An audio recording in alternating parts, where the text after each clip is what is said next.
Everyone. We are glad to have Nathan Ratliff today. Nathan is a principal distinguished result scientist at NVIDIA. Before NVIDIA, he has spent time at Lula Robotics. And before that, he spent time as a postdoc in Germany with Jan Peters. He earned his PhD from Carnegie Mellon University, and he has worked on a number of ideas in learning for control, and of late he has been working on ideas of how to generate motions with a variety of geometric and manifold perspectives. Today, Nathan's going to talk to us about a fabric's perspective on behavior representation, and we're all very excited. Nathan, take it away.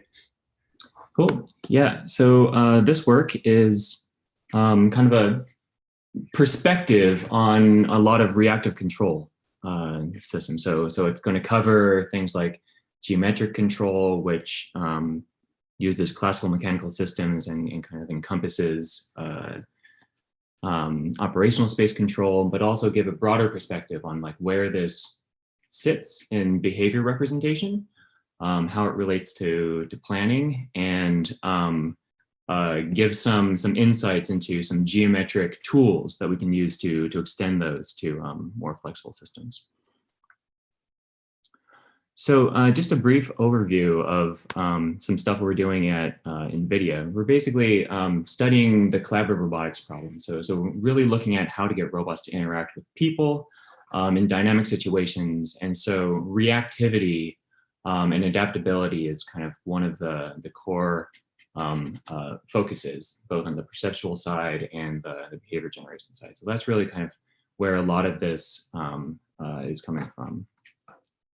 And to just give some a flavor of what we're going for, here's a montage of these systems at work, both in Isaac's Sim. So this is a product that we have, a simulation product. The reactive tools like Riemannian motion policy and things that I'll be talking about are underlying a lot of the behavior generation here, as well as some system demos that we'll see. And so the idea of these is like an operational space control. We want to be reactive to the environment, control the end effector and stuff, but also be able to avoid obstacles in real time. So this is an example of a recent kind of combined system that we put together called Leonardo. It's using deep learning perception to know where these blocks are, understand the state of the world, and using these reactive underlying behavior generation components to generate this block stacking behavior. And in particular, kind of simple heuristic policies for guiding these things go a long way. So a lot of these behaviors are very flexible and adaptive, but really kind of like simple at the decision level. And a lot of the actual real-time decisions are being made on the fly, kind of counting for obstacle avoidance, different kind of behavior shaping tasks and stuff like that. So here's a little bit of a montage of some of the systems we put together. This is a kitchen manipulation system that's using perception both in real time and in object detection. Do you know what those are? This is another one where we're using basically the same ideas to manipulate some objects adaptively. This is interacting with a wheeled robot that's designed by the Isaac SDK team. This is a teleoperation system that we put together. And here's a little bit of an older demo of just kind of playing with the robot, manipulating the doors and drawers of this thing. It was trying to just like keep them closed and stuff. And the whole thing is always able to generalize its behavior to kind of entire distribution of behaviors at deployment. And so a lot of what I'll be talking about today is kind of the behavioral encoding techniques that allow us to do things like this. Brief outline of the tutorial. We're gonna start with talking about behavioral encodings in general and relate them to cost-based planning and optimization techniques. And then go on to see how reactive control plays a role in that. and look at some standard tools for reactive control around like geometric control and Riemannian geometry. And then look at the limitations of those things. And that leads us to the question of how can we generalize those tools and look at non-Riemannian geometries to give us more flexibility in expressing behavior. And that ultimately leads us to something we call geometric fabrics, which is extending these ideas to more flexible and expressive behavioral design. So one of the goals of robotics in general is to develop strongly generalizing systems. So the notion of generalization is often considered to be a part of machine learning, but in general for robotics, we want somewhat of an information theoretic generalization as well. And these two ideas are very closely related. We want to design systems on a collection of what you might call training problems, kind of a sample of the problems that we'll see, and then deploy them in the real world and have them work well on an entire distribution of problems that we'll see at deployment.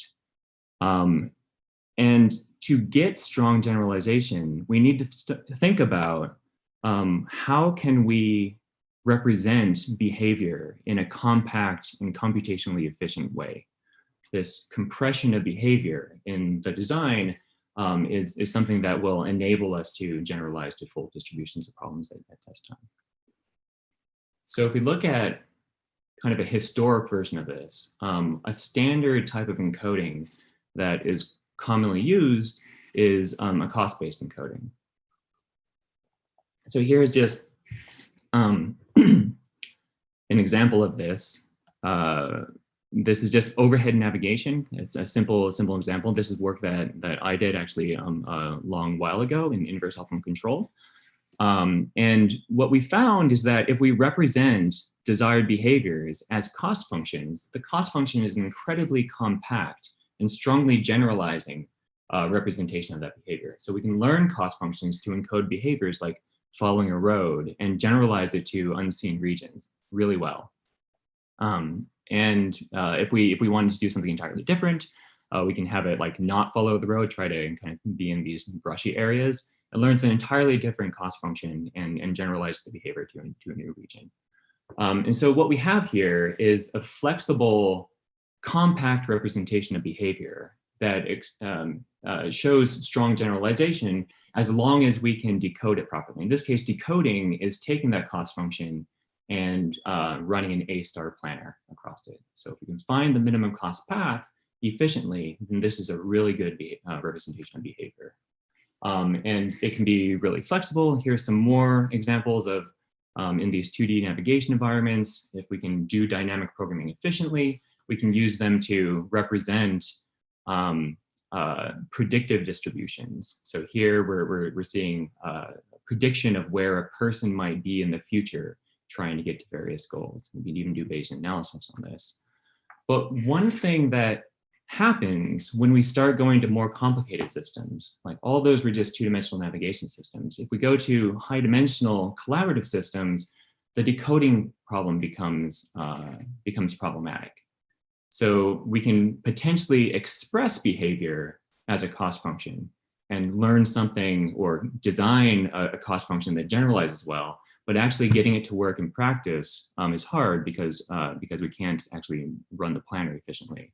And so we have various approximation techniques for doing it, like task planning, motion optimization. We can group these in various ways, but we always have this trade-off between representational complexity, the fidelity of the representation, and the computational complexity of the result.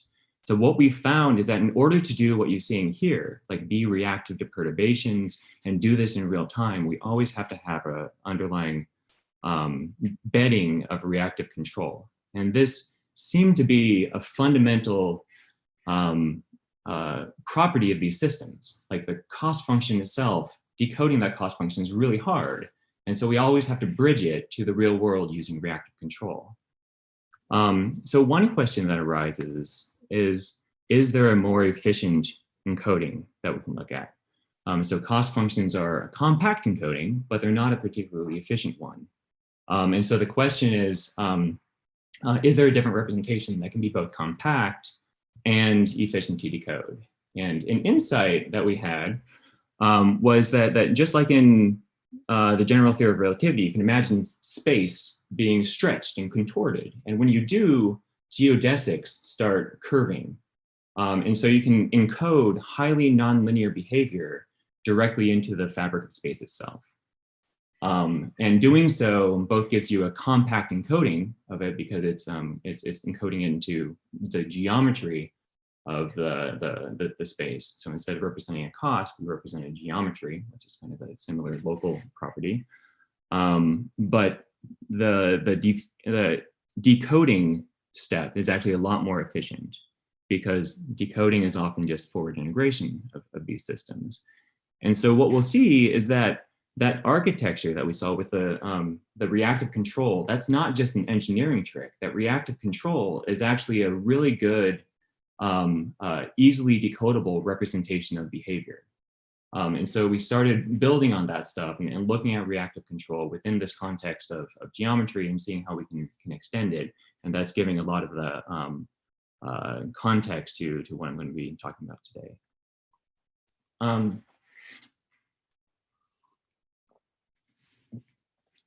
So to give some context of like planning versus reactive control in that stack, we've actually seen similar types of computational pipelines in the past. So one example is actually at NVIDIA, we have this real-time ray tracing pipeline where the ray tracing problem itself is really, really difficult, even with hardware acceleration. You have to shoot rays out and see how they scatter and things, and that's computationally complex. And usually per pixel, you have to do like 10 or even 20 rays just to get good statistical fidelity. So instead of doing that, we just do enough to get the information necessary to reconstruct a high fidelity image using a second layer of something called deep learning supersampling, DLSS. And so really like that computationally complex part of actually searching through the environment is reduced to get just enough noisy information that we can reconstruct a high fidelity image. And the same way, we can look at the computational pipeline of behavior generation within the same framework. The cost decoding problem, this planning problem, is actually incredibly difficult. And so the best we can do is do approximations of it, get statistically coarse representations of policies that really just toss the system in the right direction. And from that information, we have to decode that into a high fidelity behavior in real time. And it's that second stage that I'm going to be talking about today. Okay, so an overview of the rest of the tutorial. I'm going to start off talking about geometric control and really its relationship to classical mechanical systems. It's in a sense a way of designing behavior by encoding it into a virtual classical mechanical system that will capture what we want the robot to do. And we'll see how that relates to something called geometric mechanics, where those systems can actually be viewed geometrically as Riemannian geometries. And we'll talk about energy shaping, how we can force those with potential functions and things. We'll also go over some of the limitations of that classical way of designing behavior. And then we'll kind of end that with a question of what if we remove those limitations and kind of like pop us out of these theoretically stable regimes and just start designing policies within this broader space of tools. And we'll see some examples of actual systems that perform really well. And then the rest of the talk is trying to bridge that gap between stuff we understand and the things that we want to design. So it'll take us into nonlinear geometries. We'll talk about nonlinear geometries of paths and path consistency, as well as FINISLER geometry and FINISLER energies associated with it, how that derives priority matrices that are nice and flexible and velocity dependent. And then that'll lead us to a discussion of something we call optimization fabrics, which gives a perspective on all of these things and allows us to do things like energize a nonlinear geometry to give it a Lyapunov function for stability, which we can view as actually taking these FINISLER geometries and bending them into shape. So we get both priority matrices and a particular type of behavior that we want to design into it. And that'll lead us to something we call geometric fabrics, and we'll show some examples of that. Okay, so the first part I want to go through is geometric control and Riemannian geometry. So to start off with, I'll just do a quick overview of classical mechanics. I think a lot of you are familiar with this to some extent. I won't go into too much detail, but it will kind of hit on some of the concepts a little bit later when we talk about geometry. So I just want to introduce the notation. So we'll be using Q for the configuration space. These are like joint angles and things. And M of Q as a generalized mass matrix. This is like the inertia tensor of a mechanical system, like in just the dynamical design of rigid body kinematics.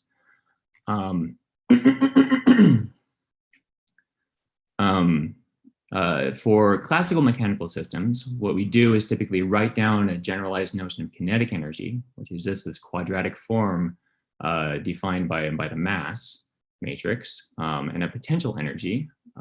This is just kind of from classical physics. And we do what kind of looks like a magic trick right now, but we'll go over this in more detail later. Basically write down a Lagrangian, which if you've seen this before, is the familiar like kinetic energy minus potential energy.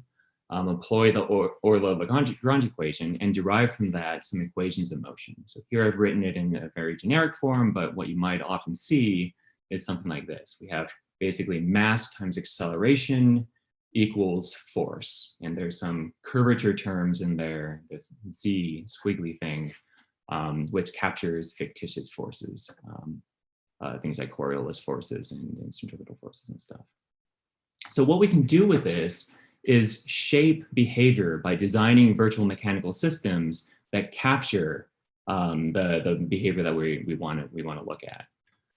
So the typical idea is we write down one of these systems, and we'll go over an example in just a second, as kinetic minus potential in a Lagrangian, derive the equations of motion, and damp it. So say that we're going to drive the system with a little bit of friction, basically, kind of a drag on it. And that gives us a damped version of the equations of motion.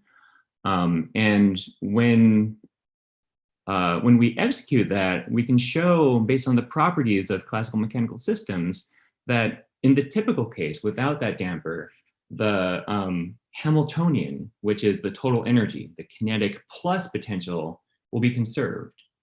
But when we add the damper, it'll reduce over time at a constant rate. The constant rate's given by this thing. And what that means is that as you execute the system, we'll descend down to a minimum minimizer of the Hamiltonian. And that minimizer will end us with zero velocity. So this first term will disappear. And then that second part, the potential function, will be at a local minimum. So systems like this, we can see as actually minimizing the Hamiltonian. It just descends and finds a minimum of the potential and comes to rest at that local minimum. So how we can use this is if we design the system in such a way that it captures intuitive properties, then we can design these things, build potential functions and stuff that drive the system and capture the behavior that we want. So an example is here. If we take an end effector, a manipulator, and model the end effector itself as a point mass, then we can place potential functions on it and drive the system to a minimum while really capturing Euclidean geometry in the workspace. So this specific kinetic energy model or mass distribution will give us behavior of the robot which reflects the Euclidean geometry of the workspace. So these differential equations, these systems will live in the configuration space of the robot, these joint angles here, but the system's behavior will reflect Euclidean geometry in the end effector space. So that gives a high level flavor of how these things relate. And in particular, what we just saw was an example of classical mechanical systems defining geometry. So in that case, we added a mass at the end effector, and we ended up with a Euclidean geometry in the end effector space, but when pulled back into the configuration space, it was highly nonlinear. Like the joints would have to kind of move in non-straight lines in order to make that end effector move straight. And that connection between classical mechanics and Riemannian geometry is something studied called geometric mechanics. It turns out that every classical mechanical system is a Riemannian geometry in a particular sense. And we'll go over that just briefly right here.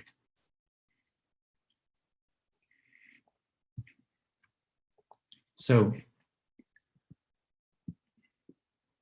oops. There we go.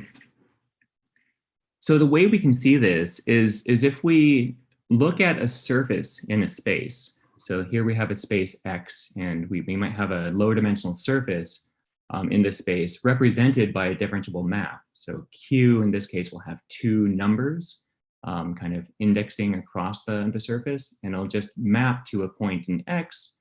And when you look at all the points that Q's can map to, it creates a surface in this space.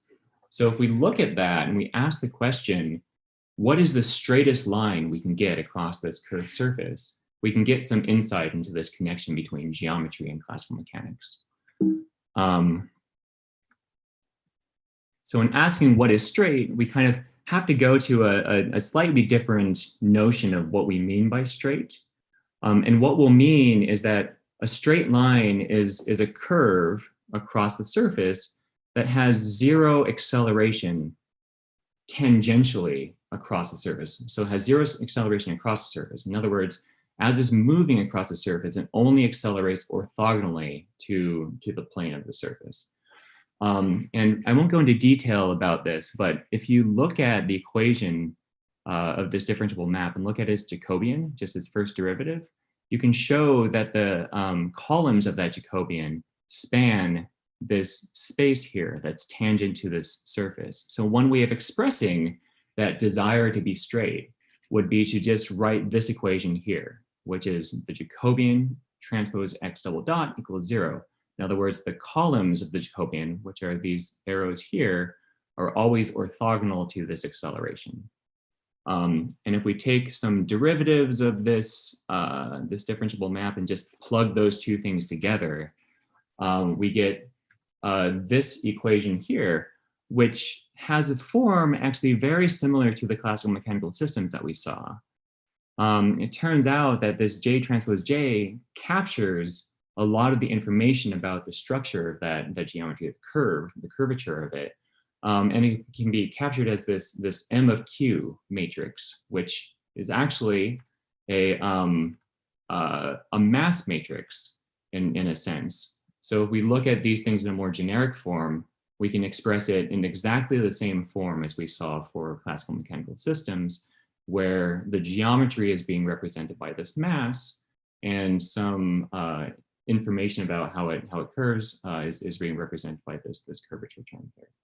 And it's a kind of fundamental theorem of Riemannian geometry that says essentially any equation that takes this form can be expressed in this ambient space view. So for any mass distribution that we choose, we can find some differentiable map to some Euclidean space where we can get this geometric interpretation of it. And what that allows us to do is connect classical mechanical systems, or these kind of generic Riemannian geometry representations, to this concrete notion of geometry, straight lines, as straight as possible through some surface in a higher dimensional space.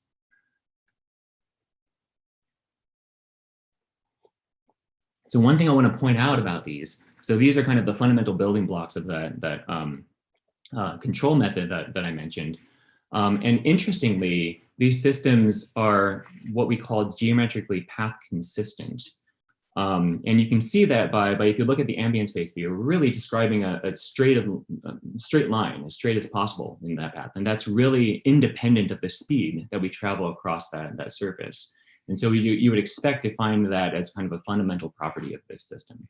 To give some intuition, so here's what I'm referring to about path consistency. if you start at a given point and kind of shoot the system off in a given direction with a given speed, it creates a particular trajectory. And if you change that speed but go in the same direction, it will always follow the same path. And it's an interesting property of classical mechanical systems that this actually holds. If we derive the classical mechanical systems from just the kinetic energy and don't have a forcing potential, it turns out that it's equivalent to a Riemannian geometry, and we have this sort of path consistency in the behavior. An example of that, of what's necessary in order to get to that is this problem here. So let's say we have to follow this circle, and we have a point on the surface of it, and it's moving at a particular velocity with a given acceleration. We can write down, I'm going to write out some math, and if you follow it, that's great. If not, I'll just talk through it. If we describe that circle using an equation and take some derivatives, like the first derivative and the second derivative, what we can see is that if we scale the velocity, we'll have to scale the acceleration by the square of that scalar. So the velocity here is squared, and that means the acceleration will have to be multiplied by the square of the scalar in order to keep it along that circle. So in other words, if we scale this velocity by a factor of 2, we'll have to scale the acceleration by a factor of 4 in order to keep it moving along the circle. What we find in classical mechanical systems is the same property. Basically, if we write out what the acceleration is as a function of these other things, this last term here, which is the velocity dependent part, will have this property where if we scale the velocity by some scaling factor, it'll scale the acceleration by the factor squared. And that's something we'll see more when we go into generalized nonlinear geometries. But it's something called homogeneous of degree 2. That ends up being a fundamental property of these systems. And because of that, we get this nice notion of geometric consistency. And geometric control is really tools built on these ideas of leveraging geometric mechanics for energy shaping and the design of behavior in that way. But what we'll see is that there's some limitations to geometric control. In particular, it's not really leveraging the geometric consistency very much. What we typically do is actually drive a lot of the behavior, like obstacle avoidance and things, using this non-geometric part, which is a forcing term. So we place potential fields in the space, kind of drive it that way. And so there's some limitations that we'll try to get around as we progress. So to pop us out a level, we saw kind of a framework for designing behavior, encoding behavior in these differential equations, which are really built around classical mechanical systems. And we have strong stability understanding of that based on just its dynamic properties and energy conservation and stuff like that. But there's some limitations that we just mentioned. And so I want to look at the more general case for a little bit and kind of imagine what could we do in general with these differential equations. So if we kind of remove some of the restrictions of the previous system and say we have basically the same form, some mass times acceleration plus some forcing term equals 0. But we allow the mass to be a function of both position and velocity, and the forcing term to be more arbitrary. What structure do these things have, and how can we exploit that? We call equations of this form spectral semisprays. Semisprays is something from math. It's complicated where it comes from and stuff, but the important part is that we're adding this spectral part, which we're really looking at the spectrum of this mass matrix, because we'll see that it ends up being this nice priority matrix that defines different priorities in different directions. And we call these things specs for short. So we'll be referring to like specs and spec algebras. In particular, we can kind of just represent these as a collection of their parameters, so an M and an F. So here we call this a natural form spec, and then we can derive a policy form spec as well, which is basically the same information, except just solving the equation to get a policy, an acceleration policy that maps from position and velocity to acceleration, rather than having to work with some function f that has to go through the mass matrix in order to create an acceleration. We can derive a couple operations on objects of this sort. One is summation. If we just sum these things together, we get this nice summation of the matrices M and the F's, and that creates a nice summation algebra. We can also look at what happens if we constrain the spec to a surface. So let's say we have a differential equation on X, and we have a differential map like we did before, that's really kind of representing a surface within that X space. We can take these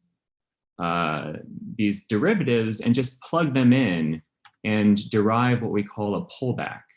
So this is going to take the ambient differential equation and effectively project it onto the surface.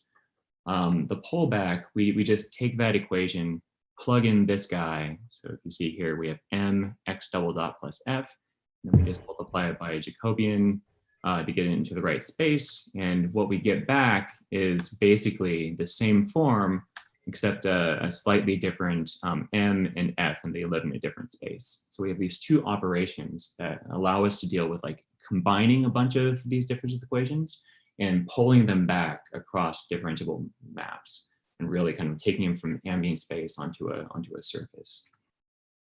And when we look at these things in the context of kind of more complicated spaces, where we might go from the configuration space, map those to some intermediate spaces, and then to some final spaces, and we'll see an example of this in a little bit, we can combine these operations of pullback first to kind of pull them into the configuration space, and then summation to combine them there to get a final version of this differential equation in the root. So this is a way of taking a complicated network, tree structured network of task spaces, defining parts of the differential equation at different places or different spaces, and then representing them as a single differential equation in the root. The thing I want to point out here is that this summation operation, if you look at it in policy form, so here we're representing the system as an acceleration policy and this matrix M, the summation ends up being a really intuitive metric weighted average of policies. And so for design, kind of independent of stability properties or anything, for design, we can look at placing different specs, different pieces of these differential equations in different spaces, where each piece is a combination of a policy living in that space, policy being just a mapping from position of velocity to acceleration, how we want the system to accelerate, along with a matrix M, which really defines a priority weight on how it's going to combine with the rest of the policies. And so this ends up being nice for just intuitive design of these systems.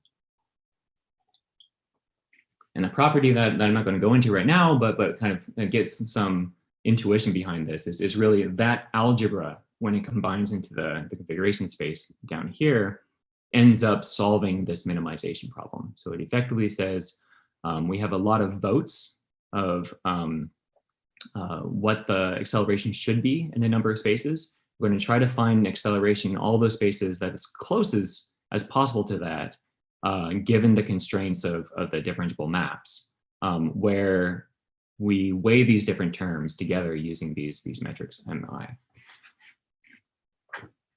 So now we can go back and look at geometric control for a second and ask, what kind of spec does it define? So within that general context, what is geometric control itself? If we write down classical mechanical systems, we can see that the corresponding spec has this form. And some things to point out is that the metric, this priority weight, is just position dependent. And so it can't express different priorities for different directionalities. And the policy is a combination of two things. One comes from the curvature term, which in many cases we don't exploit to really define the nonlinear behavior of the system. We really use it to just define some geometry. And another part, which comes from the force-based portion, which is really just position dependent. And so there are some limitations to this that we want to try to get around, and to kind of give some intuition why this first part, this velocity dependent metric, would be important. We can look at something like obstacle avoidance. So obstacle avoidance, if we have 3 obstacles sitting here and we have a system that's trying to navigate, there's 2 dimensions really to what we care about in terms of like which obstacles are most important. One is proximity. So in this case, the first one is close. The second one is a little bit further away. Well, actually, the first 2 are really kind of the same distance from each other. The third one is far, and so we really don't care about it. But the second dimension is really orientation. Like, is this obstacle in the path of the system? And we see number 1 here, it kind of is to a greater extent than number 2. And so number 1 is the most important because it's both close and we're heading toward it. Number 2 is still close, but we're not heading toward it as much, so it's less important. And number 3, we don't care about at all because it's way far away. And so if we take kind of simple policy components from each of these things and weigh them together, we'd weigh number 1 the most, number 2 a little bit less, and number 3 the least. And from that, we would hope to get like some combined behavior that just takes us around the obstacle. And so at the end, what we really want from these systems is velocity dependent metrics. We want the policy to be defined by the geometry itself, not just a forcing potential, so we can get that geometric consistency from it. And we want acceleration-based design. So we want to be able to look at these things as like policies being weighed together, so we have that nice intuition. And so just briefly to give some intuition on why these are important. We've been studying these things at NVIDIA, and in this broader context, we've been looking at how we can design these things by hand without really kind of worrying at first about the stability properties and what kind of behavior can we get from it. So here, as an example, like the different spaces that we might have like points on the robot's arm. We might look at distances to different obstacles and try to place different parts of the differential equation there. And we're really going to do this by hand and use the intuition behind how these things combine to design these. And then we'll go into like how we can get stability guarantees on top of it. What we get from this is this really nice obstacle avoidance behavior, which in this case is just trying to very locally go toward the target. But you see a lot of nuanced motion in getting around it because we have this expressive flexibility in how we design each of these policies. Here's another example of where it's starting kind of in this difficult configuration, just like extracting itself. And really simple heuristics are able to get it out of all of these complicated situations. And here's an example of it being used as a just an obstacle avoidance system, trying to get to different configurations in this space. These obstacles are being detected by a depth camera, and we can just move it around and avoid these things in real time using some very simple heuristics. And here we have it connected up to a perception system so that it's always measuring the location of that cup. And we'll see that we can do some pretty nuanced reactive behavior just using these reactive components. So here I'm playing with it a little bit and just going to pick it up and then try to stack it on that other cup over there, but I'll be moving it. So despite kind of movements of that, as well as kind of perturbations, it's able to react in real time to these things because it's able to build all of this behavior into these reactive systems. I'm going to skip this for time and really go to this and give an example of like we can really just toss these systems around pretty quickly and generate the behavior, kind of reconstruct the behavior in real time that's necessary to actually solve these problems. So here I'm just randomly moving around the end effector, and all the movements of the arms and the avoidance and stuff is being generated on the fly. And here's another example where we've again connected up to a perception system. I can physically move these end effectors, and it just adapts to the environment around it. Okay, so that was really setting the scene for a lot of these things. And now I want to ask the question, we have tools for kind of a subclass of these behaviors that we understand, that are built in Riemannian geometry and have nice stability properties and stuff. But we have this desired behavior that we want to encode, and we want to have all these theoretical guarantees for, but we don't have the tools to build it.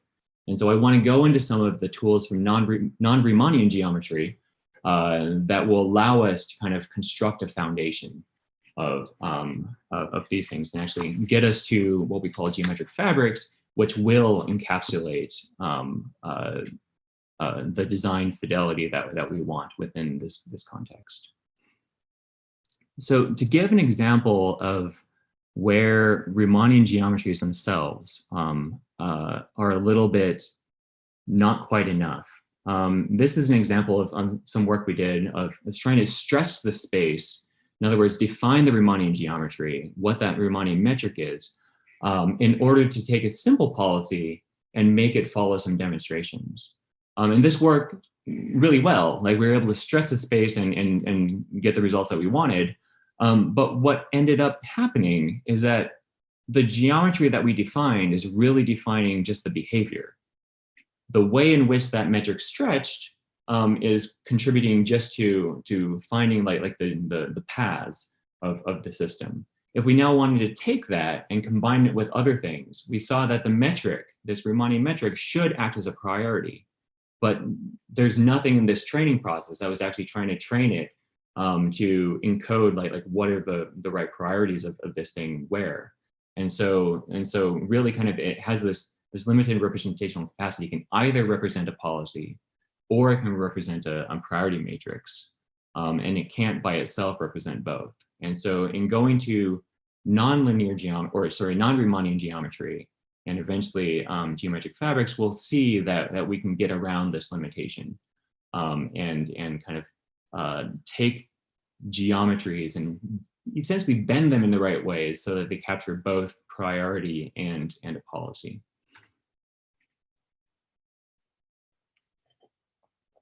Okay, so to start off with, I want to talk a little bit about nonlinear geometries of paths, just to give some intuition behind the mathematics of this. And in a number of these slides, like there's going to be a fair amount of math, but I will try to talk over it. And so if you're not following the math, don't worry about it. Just listen to what I'm saying. If you do follow the math, I think that's great, because I think these are important. But I'll try to do both. Okay, so if we consider a sequence of positions, just x1, x2, x3, x4, and so on, that's kind of a fundamental discrete representation of a path through space, just positions of waypoints. We can look at a velocity and acceleration by choosing a delta t. So saying that each one of these points is separated by some delta in time. And we see that the velocity is related to just delta t, but the acceleration is related to delta t squared. And this is going to be important. And in particular, if we scale the velocity by some scalar, then we'll have to scale the acceleration by the square of that scalar in order to stay moving along this same path.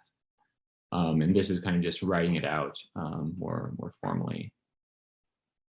And so what we find is that if we had a differential equation for which that property holds, in other words, the differential equation, if we scale the velocity, it'll end up scaling the acceleration by the scale of that scalar. The differential equation itself is effectively doing exactly the right thing in order to make the system always follow the same path whenever it's moving along it. So we can speed up and slow down along the direction of motion, and it will always follow the same path.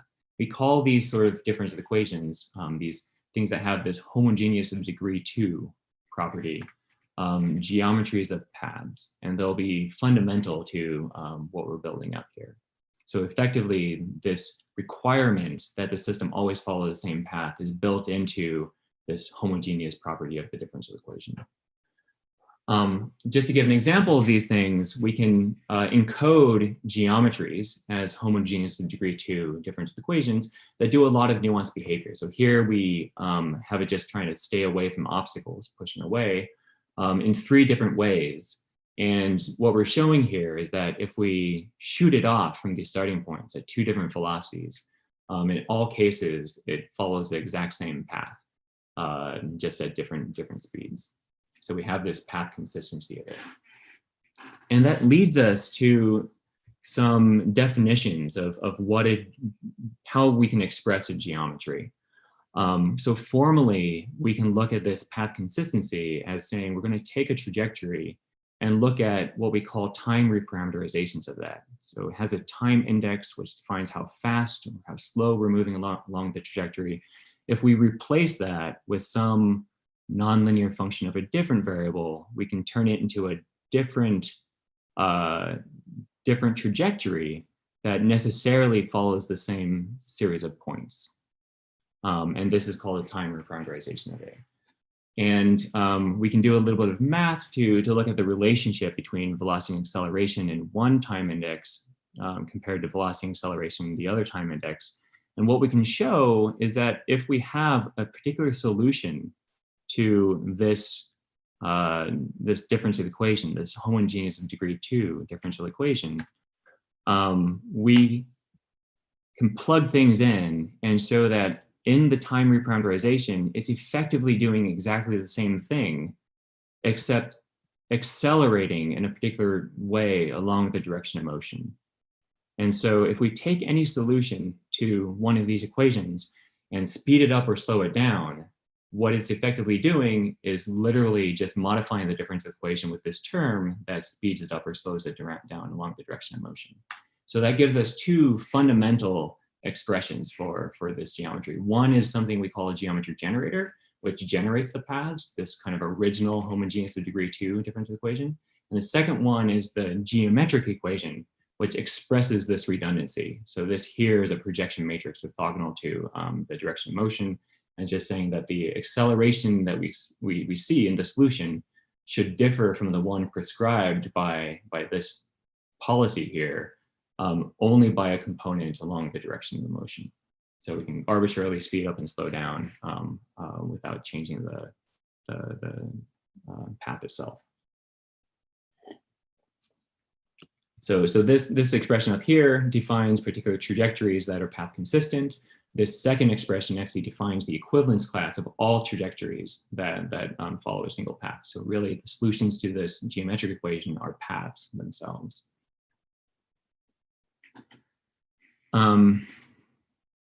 Okay, so to look at that in a summary, we start off with a geometry generator. This is sometimes called a geodesic equation. All this is a homogeneous of degree 2 differential equation where if we scale velocity, it'll scale the acceleration by the square of that scalar.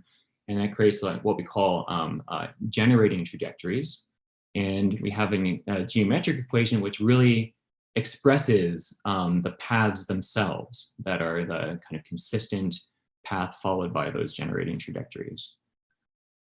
And specifically, we often look at this in a more explicit form. We say that the geometric equation solutions take the form of the original generator plus some additional term that just speeds it up or slows it down along the direction of motion. So we'll be using that intuition quite a bit. And as a foreshadowing, what we'll be able to do with this, because we have path consistency, is we'll be able to accelerate along the direction of motion in just the right way to conserve a particular measure of energy. And that measure of energy we can then use as a reference for stability, effectively a Lyapunov function that gives us basically the same properties as classical mechanical systems, how we exploited that, except while following a different geometry of paths. Okay, so one key tool for these things is something called FINISLER geometry. And what we'll see here is that FINISLER geometries will be a generalization of Riemannian geometry in those classical mechanical systems that allow us to design priority metrics that are both position and velocity dependent. So it's not restricted to just position dependence. And what we'll see is that we can take these things and use this speeding up and slowing down trick to effectively bend them in a particular way so that they follow the paths of something else. And we'll see that in more detail in just a second. But first, let's go into FINISLER geometry a little bit. We can express this really as a geometry of the calculus of variations. So just a brief review of calculus of variations. Calculus of variations is trying to minimize some functional over paths, basically. So here we have this collection of a lot of different paths between 2 points. And we have something that we want to try to minimize, some functional that we want to try to minimize, and calculus of variation is going to try to find the minimizing path. And we call this functional the action functional, and the thing in the middle, a Lagrangian. And if we go back to the classical mechanical settings, like that Lagrangian is actually where this term comes from. There are a number of resources on calculus of variations, so I'll just jump to the solution. The solution is basically to say, if we want to solve this calculus of variations problem, we can employ the Euler-Lagrange equation. So if we want to minimize this functional, the system that does it is the solution to this Euler-Lagrange equation. That leads us to an equation of motion. Here I've just written out the derivatives in a particular way that's reminiscent of the classical mechanical system. So we have this expression here, which is a matrix times acceleration, and some terms that are related to curvature equals 0. And if we look at the classical Riemannian case, this is effectively what we're doing, just with a specific notion of kinetic energy for the Lagrangian. So FINISLER geometry is built by using what we call a FINISLER structure. And what this is going to say is that we're going to take a particular type of calculus of variations problem and express in the Lagrangian what would be considered a generalized arc length, and say the problem that we're trying to solve is a generalized arc length problem, to really kind of like look at measures of length, minimum length between points. And to do that, we can express that as what we call a FINISLER structure, or you might consider it to be a geometric Lagrangian, with just a Lagrangian with a few properties that are relatively intuitive. The first property is it's going to be positive. So we want this measure of length to be positive. It's going to be what we call positively homogeneous of degree 1.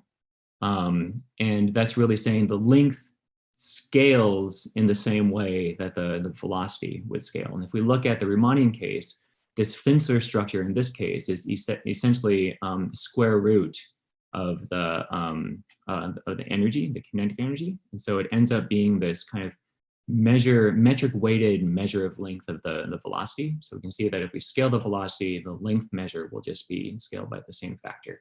So that's the positive homogeneous property of degree 1 in this case. And there's a particular invertibility property which makes the system not degenerate.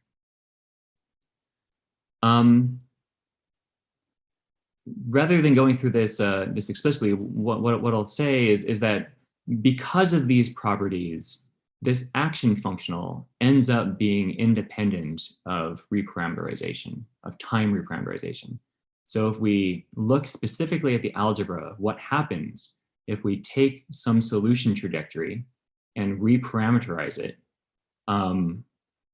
we'll see that the action functional under the original time parameterization matches the action functional under the new parameterization, which tells us that really this calculus of variations problem is independent of the speed with which we're moving across the trajectory. It's independent of time reparameterization. And so really the takeaway intuitively is to say that in FINSLER geometry, we're going to be looking at calculus of variations problem, which are really generalizing arc length integrals. So it's saying between 2 points, all of this stuff is really saying how can we generalize this notion of distance between 2 points as a minimum distance between those two things, following kind of these minimum curves that derive from the calculus of variations. So one fundamental property, you might say it's a fundamental theorem of FINSLER geometry, is that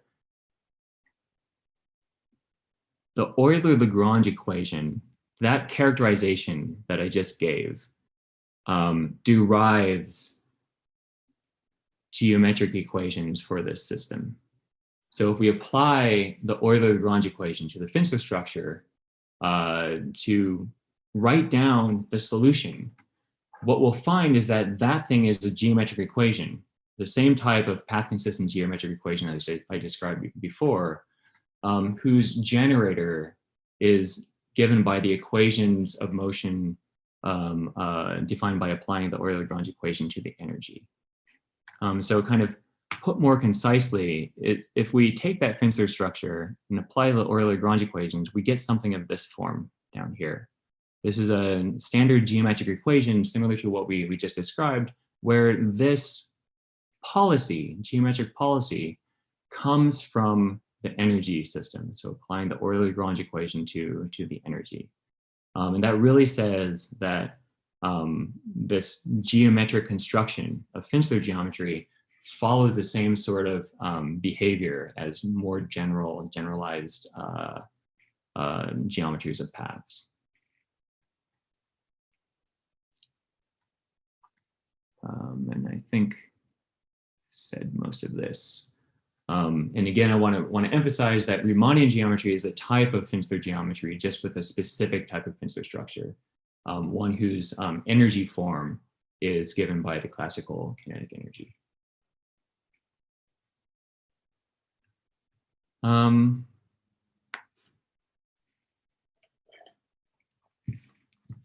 Because of the time, I'm going to start going a little bit more quickly through this, but giving a higher level overview and not just trying to speed up.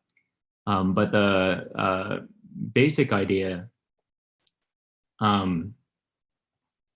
with FINSLER geometry is we can look at some properties and kind of to zoom through this. What we end up with is the equations of motion of a FINSLER energy take its form very similar to classical mechanics. We have this energy tensor and force here. The energy tensor is just generalized, and we get generalized momentum identities and energy identities, which takes the exact same form as classical mechanics. The only difference is that we replace the metric with this position and velocity dependent one. And so it's very, very similar. FINSLER geometry is a very natural generalization of Riemannian geometry. Okay, so now I want to move on to geometric fabrics. How do we take these tools from non-Riemannian geometry and augment the control problem so that we get around some of the limitations of geometric control? And the big key idea behind this is something we call energizing a geometry. In words, what we'll find is that we can start with a geometry of paths. And really, we can think of this geometry as a policy defining the behavior that we want as a series of integral curves, kind of what's expressed here. But because we're using this geometry representation, this homogeneous of degree 2 differential equation, these paths are path consistent. The trajectories are path consistent. Which means we can speed up and slow down along the direction of motion without actually changing any of the behavior. And that allows us to speed up and slow down in just the right way so that we can conserve some notion of FINSLER energy. And so if we write that out, we can define what we call an energization transform, which takes this original differential equation and gives it a metric associated with FINSLER energy, and then energizes it so that the resulting system will conserve that energy. And what the neat thing about this is, you look at the structure of these equations, what we see is that on the one hand, we have a geometry, which is really just a policy. On the other hand, we have a FINSLER energy, which by itself is both a policy, a geometric policy, plus a metric. But those two things are coupled. The metric defines the policy, and the policy really defines the metric. But by energizing the system, what we've effectively done is bend that geometry in such a way that we retain that metric associated with the FINSLER energy. But now the geometry follows this arbitrarily designed separate geometry here. And so instead of having a coupled metric and policy, we are able to independently design the metric and the policy that it follows. And we call this a bent FINSLER representation of the geometry. So we take any arbitrary geometry, energize it with a FINSLER energy, and it's effectively endowing it with the metric associated with that FINSLER energy. So kind of from a design perspective, the geometry that we write down gives us the policy, and the FINSLER energy gives us the metric associated with it. I'm going to go pretty fast through this. The basic thing is that there's this nice theoretical property about how this energization transform commutes with pullback. So we can energize in the ambient space and then pull it back to some constraint surface, like the configuration space, or we can pull it back first and then energize there. What the math tells us is that what's important is that we pull back with respect to the metric defined by the FINSLER energy.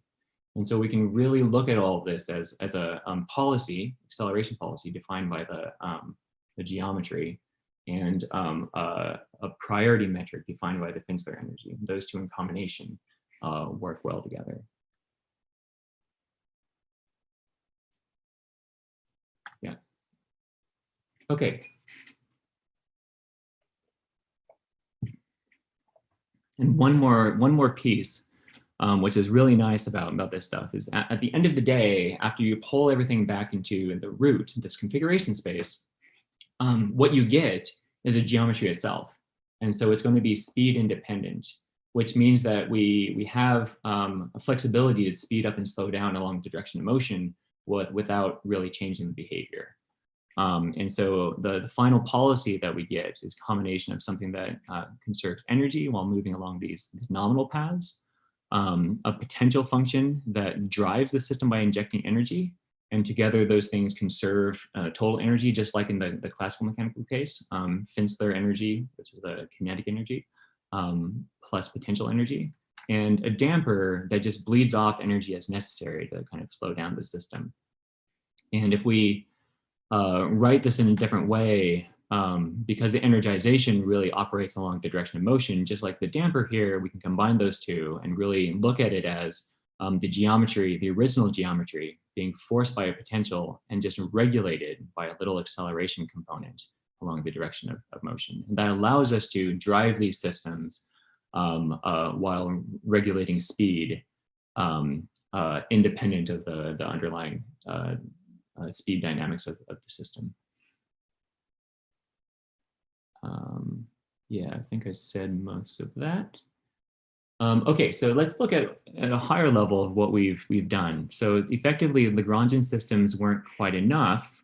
We have this coupling between metric and policy, and it's kind of shown by stretching a system. If we stretch a system to define what the policy should do, then that inherently defines a priority metric, which we would rather actually define separately. And so we've looked at FINSLER energies, And those allow us to go beyond just classical mechanical systems, which are position-dependent metrics, and design velocity-dependent metric priority metrics. And we can use FINISLER energies in combination with generalized nonlinear geometries to bend the FINISLER policy to match a desired geometry of paths. And that resulting system kind of gives us the best of both worlds. It allows us to design policies independent of metrics while getting this nice stability property of the thing. And it allows us to control the execution speed of the thing independently of that. So this brings us to all of that machinery gives us what we call geometric fabrics. Geometric fabrics take a very similar structure to the SPEC algebra that I just showed earlier.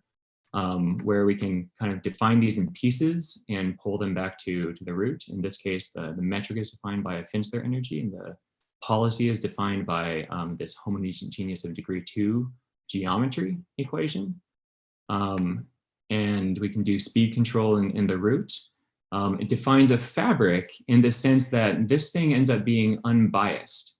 So like we can look at a broader collection of what we call optimization fabrics, which is a kind of encompassing theory that geometric fabrics live in. And we can show stability of these things in a very generic way by showing that we can write down a nominal behavior as a differential equation. And we show here that is unbiased, so it doesn't push away from some point if it's at rest. So for instance, if it finds itself at the local minimum of potential, it won't inherently push itself away from that. And it optimizes when forced. And in this particular case, we've designed this sort of optimization fabric using geometric tools, which gives it additional geometric consistency because it's representing behavior as a geometry of paths. I'm going to skip this. I'll point people to, we have a recent paper on arXiv on geometric fabrics that really decomposes all of this stuff and talks about like how it's represented or how it can be represented as in a data structure and used for design, kind of pulling back across transform trees and different channels and stuff like that. Instead, I want to jump to some experimental results just to show what we can do with these sort of things. One example is we can build up geometries incrementally. So starting with maybe a underlying Euclidean behavior, which is really just straight lines. We can add some boundaries to it. We can add an obstacle. We can add some crazy nonlinear vortices. And even some biases towards some target. And in each case, we're modifying the behavior of the system. And because of the geometric consistency, we can really add these things in layers without readjusting the previous layers. And in all of these cases, what the top row here shows is the geometry that results. And the bottom row shows that on top of all of these things, we can add a potential function and optimize some desired task. So in this case, the desired task is to get this target here. And for each of these geometries, we can see both that it converges really well to that target, and each of these layers changes its behavior in fundamental ways.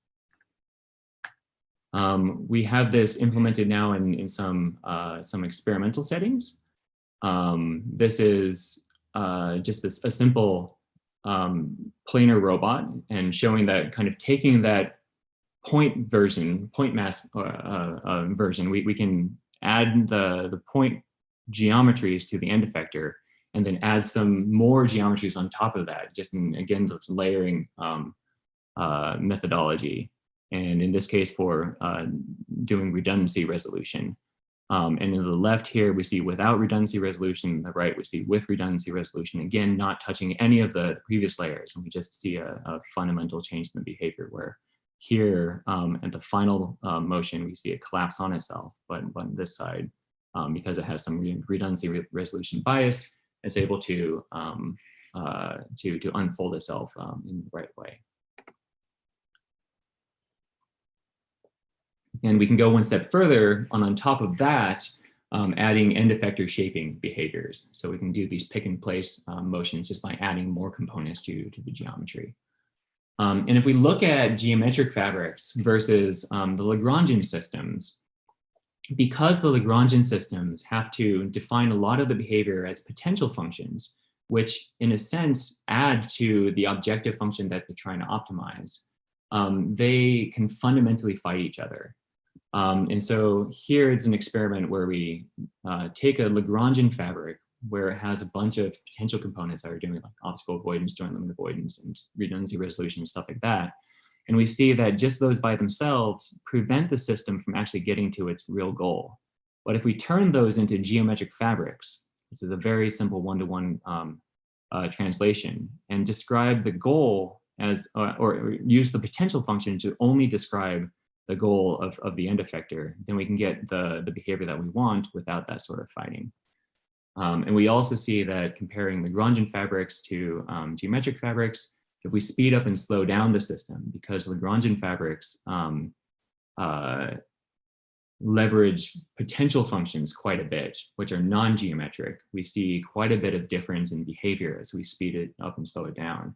Whereas geometric fabrics, because they're encoding all of the behavior as geometries, we see a very good consistency between the different different behaviors, independent of the speed that we're traversing it. So here's a little bit of a montage of some of the things that we've done with this. Here we're focusing on trying to get this very simple kind of canonical task of reaching into cubbies to be robust. And the idea here is to design these things kind of like what I was describing before, both layer-wise, but also design them using a collection of problems and see if they can generalize to like the entire distribution of problems that they were encountering in test time. So here is the first layer, which is really just doing straight line motion. It's not trying to avoid these cubbies at all. And what we really want from this layer is to get the arm to navigate globally. So find a geometry which can get it to go from point to point to navigate in a nice way. And then with the second layer, we see more nuanced behavior of going in and out of the cubbies. I'm going to fast forward this a little bit.